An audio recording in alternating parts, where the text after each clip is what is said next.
नमस्कार। आप सभी का स्वागत है राम गुलाम राय ऑनलाइन क्लासेज में। गत सेशन में हम लोग ध्वनि विषय पर चर्चा किए थे। डीएलएड चतुर्थ सेमेस्टर प्रथम प्रश्न पत्र के अंतर्गत आज ध्वनि का वर्गीकरण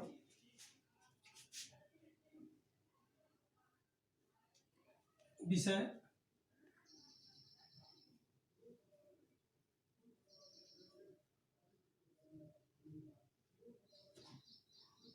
और हम लोग चर्चा करेंगे, जिसमें हम लोगों ने बताया कि हिंदी वर्णमाला में कुल 52 ध्वनियाँ हैं। स्वर और व्यंजन मिलाकर के स्वर को गत सेशन में बताया गया। स्वर क्या है? स्वर वह है जो स्वतंत्र हो, जिसका उच्चारण अबाध गति से हो, जो किसी और के ऊपर आश्रित न हो। अ से लेकर के अ, आ, ई, उ, री, ए, ओ, ये 11 स्वर ध्वनियाँ हैं। फिर व्यंजन ध्वनियों की बात थी। मूल 33 होते हैं। उन 33 ध्वनियों के अतिरिक्त कुछ और ध्वनियाँ हैं। उन सबों को मिलाकर के वर्णमाला में 52 अक्षर होते हैं।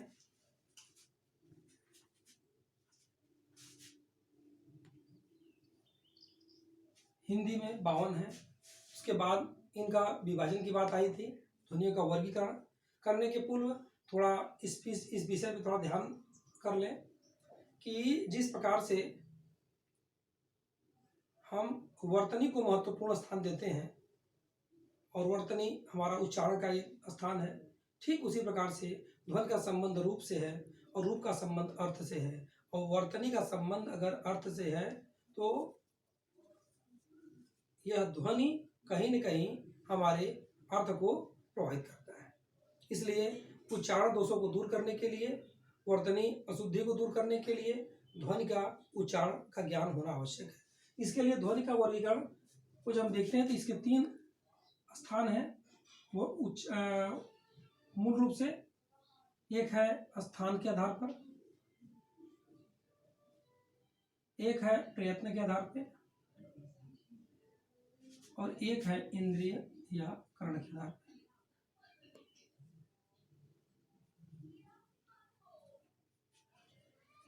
जैसा कि इसके पहले बताया गया था, जो उच्चारण है वह प्रक्रिया जब होती है या ध्वनि होती है तो उसके पीछे जब उच्चारण होता है तो उच्चारण ध्वनि का हम करते हैं और उसके बाद ये संवहन माध्यम के द्वारा श्रवण योग्य होता है। श्रवण योग्य होने के उपरांत ध्वनि आर्थक, सार्थक आदि कसौटियों पर खरा उतरता है और व्यक्ति को अनुकूल प्रतिकूल व प्रभाव डालता है। यहाँ जब हम बात करते हैं स्थान की, तो स्थान जो ये 52 वर्णमाला है, इन 52 वर्णमाला को उच्चारण स्थान में अलग अलग रखा गया है। स्थान क्या है? यह हमारे मुख के अंतर्गत ध्वनि उच्चारित होती है, यानी जो स्वर यंत्र है, ध्वनि यंत्र है। ध्वनि यंत्र, ध्वनि विज्ञान, भाषा विज्ञान, ये आदि शब्द है, लेकिन इसका जो मेन मामला है ध्वनि विज्ञान का, वो भाषा में ध्वनि के बारे में अध्ययन करने वाले विषय को ही ध्वनि विज्ञान कहते हैं। ध्वनि विज्ञान क्या है? ध्वनि यंत्र से चलता है। और ध्वनि यंत्र क्या है? हमारा ध्वनि यंत्र कंठ से लेकर के ओष्ठ तक के बीच के पूरे व्यवस्था को ध्वनि यंत्र कह सकते हैं। ये अलग अलग भागों में बटा हुआ है। जैसे सबसे पीछे हम कंठ कहें, कंठ से ठीक थोड़ा सा हम अगर ऊपर आते हैं तो वह होता है हमारा तालु। तालु वो भी कौन सा? मुलायम तालु या कोमल तालु। उसका जो उसके आगे आते हैं वो होता है कठोर तालु। कठोर तालु के आगे होता है वर्ष। जो तालु और दांत के बीच हिस्सा होता है उसको बोलते हैं। और उसके आगे आता है दंत। दंत के आगे आता है ओष्ठ।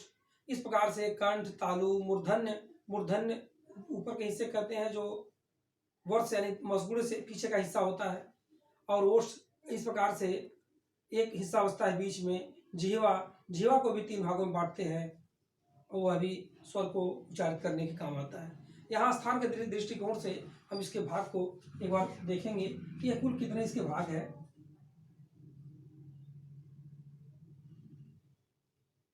ये कंठ है और उसके बाद अगला देखिए लिख रहे हैं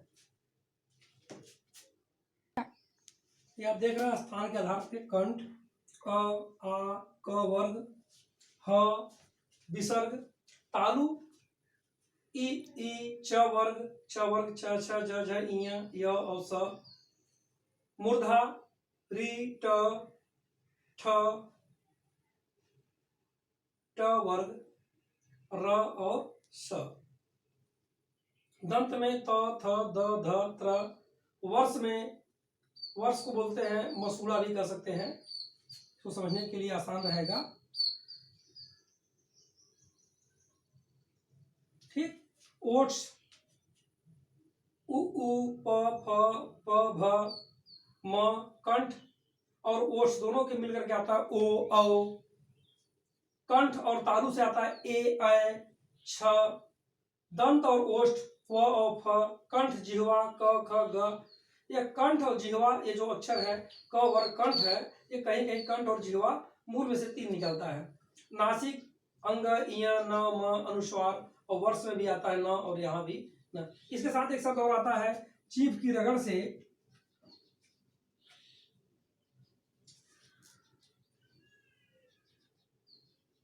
ड और अड़,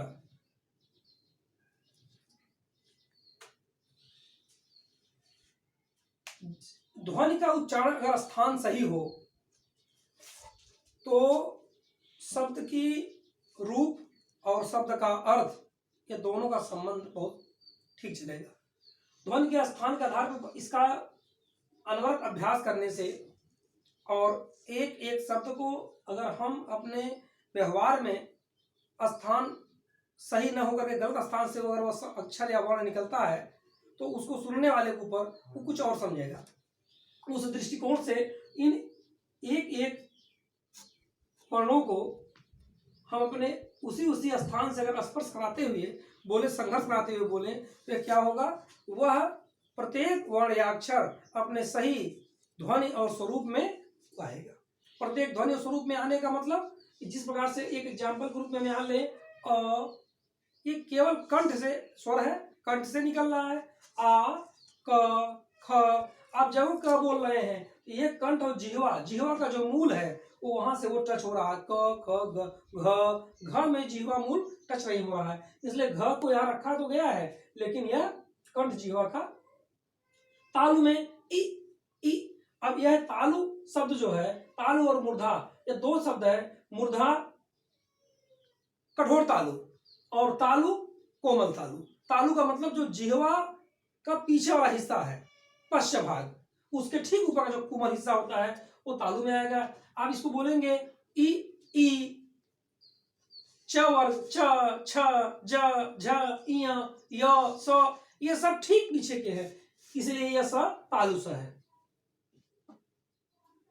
तालु स। और यहाँ है ये मूर्धन्य स बोलते हैं, इसी के ये स ये है मूर्धन्य स। री ट वर्ग में ट ठ ड ढ अड़ और र और स, ये मूर्धन्य है। इनको हम जब उच्चारण करेंगे तो ये मूर्धन्य का मतलब कठोर तालु, जो हमारे कंठ की ओर से हम आगे बढ़े तो कंठ कोमल तालु, कठोर तालु, वर्ष और फिर दंत, फिर ओट्स 12 बातें हैं, उसी क्रम से ये है। फिर वर्ष न ल स तथा ज और ये इसको बोलते हैं मसूड़े का स्थान होता है।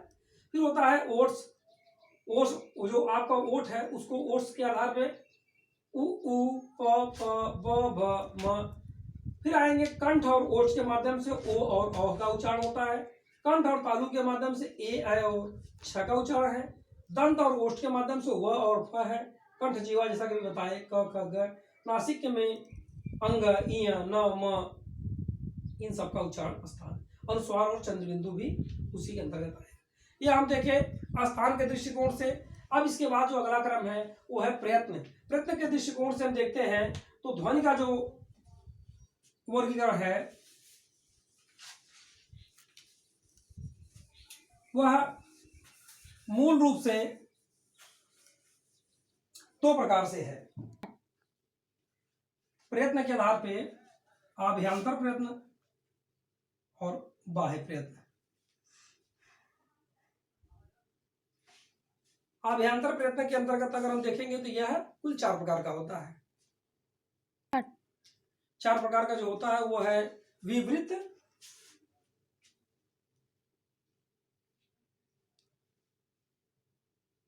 संस्कृत,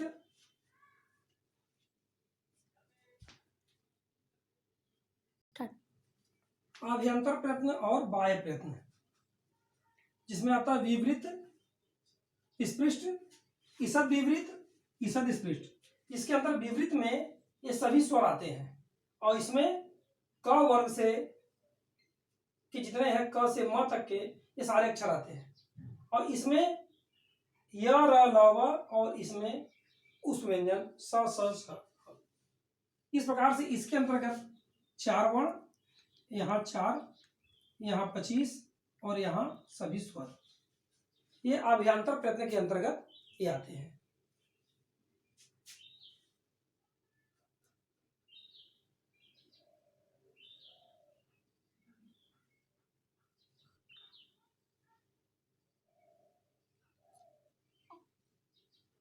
ये 4 इसमें है और ये क से म तक और ये सभी स्वर। ये देख रहे हैं। उसके बाद य र ल व ये सभी स्वर अभ्यंतर में आएंगे। बाह्य प्रयत्न में इसका आधार घोष है, अघोष है। ये दोनों घोष के आधार पे अल्पप्राण, महाप्राण, श्वास वायु के आधार पे हैं। इसी प्रकार से इसके और कई भेद हैं, लेकिन यहाँ पे उन सभी भेदों को न देख करके हम चर्चा करेंगे मुख्य भेद पे, घोष और अघोष, घोष और अघोष। घोष में अंतर्गत हम क्या करेंगे, सभी स्वर प्रत्येक वर्ण का तीसरा, चौथा, पांचवा, य र ल व तथा ह, कुल 31 वर्ण आते हैं। इसके अंदर कौन कौन आएंगे, 31 वर्ण, अर्थात सभी स्वर तीसरा, चौथा, पांचवा, य र ल व ह, कुल 31 हुए। य र ल व और ह कुल कितने हो गए, 31। अघोष के अंतर्गत क्या आएगा, जहां यहाँ तीसरा, चौथा, पांचवा से पहले पहला,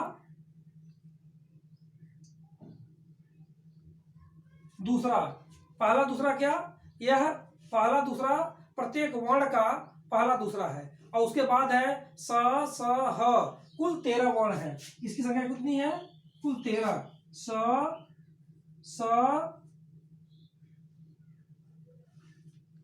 पहला और दूसरा और उसका स यानी तीनों सब मिला के कुल कितना हुआ, ये 13 है।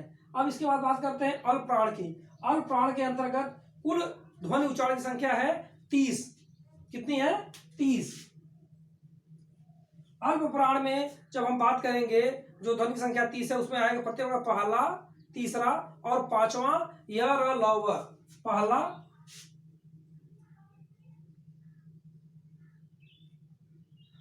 तीसरा, पांचवा, य र ल व।